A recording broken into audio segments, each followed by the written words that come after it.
welcome to another episode of M.S.M. Reviews. And today we will begin Phase 2 with the first movie that opens up with the Phase 2 in the MCU, Iron Man 3. So let's get it started. Well, welcome back everybody.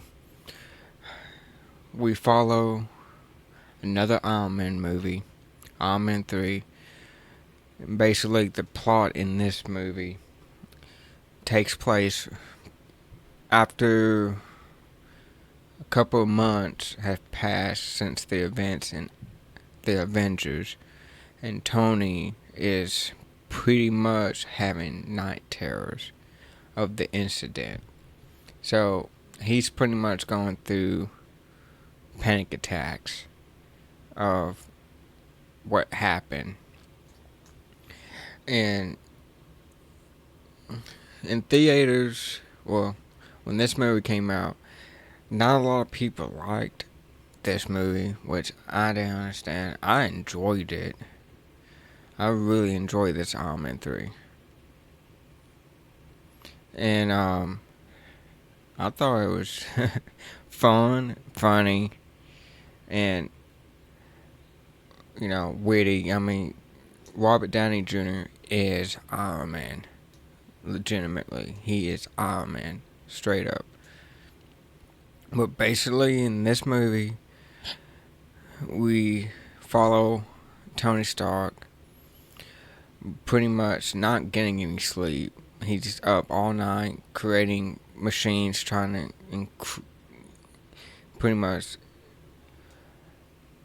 make suits all night, and just constantly building shit.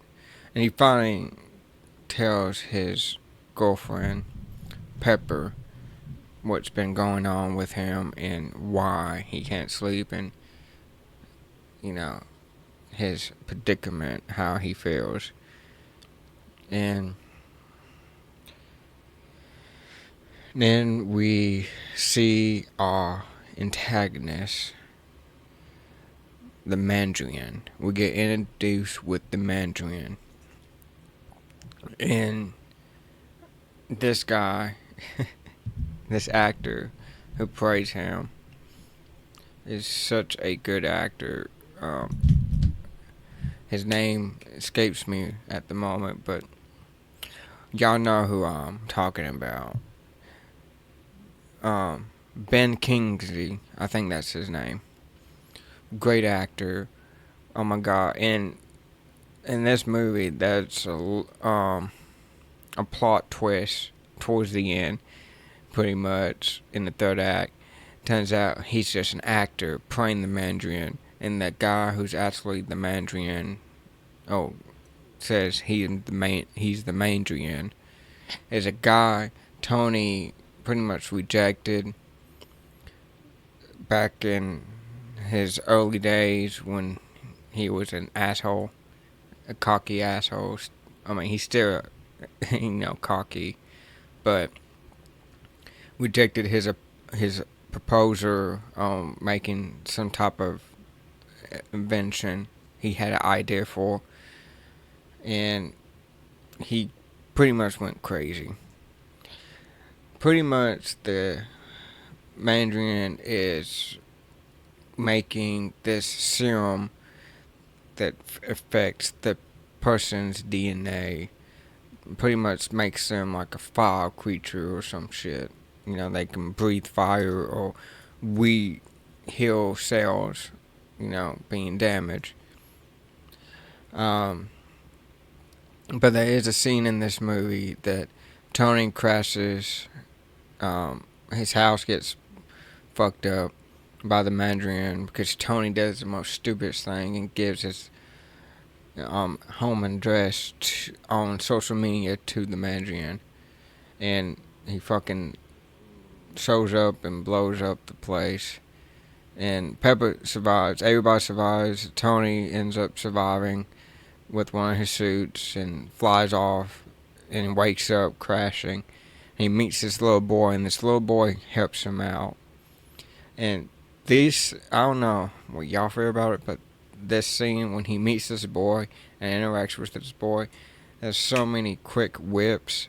It's just so funny, and them going back and forth. It was just great. I really enjoyed it.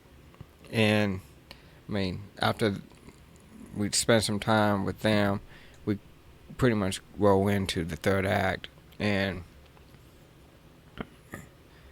Mandarin kidnaps the president, and Tony saves the president, and his buddy is there, Bucky, War Machine, and he pretty much gets War Machine, not Bucky, but War Machine, sorry, War Machine, and they team up, and Tony has all these other suits, and, taking down all of the Mandarin's goons, and they pretty much take him down, and turns out he injects Pepper with this serum, so either her body will, accept it or reject it, and if it rejects it, she would blow up,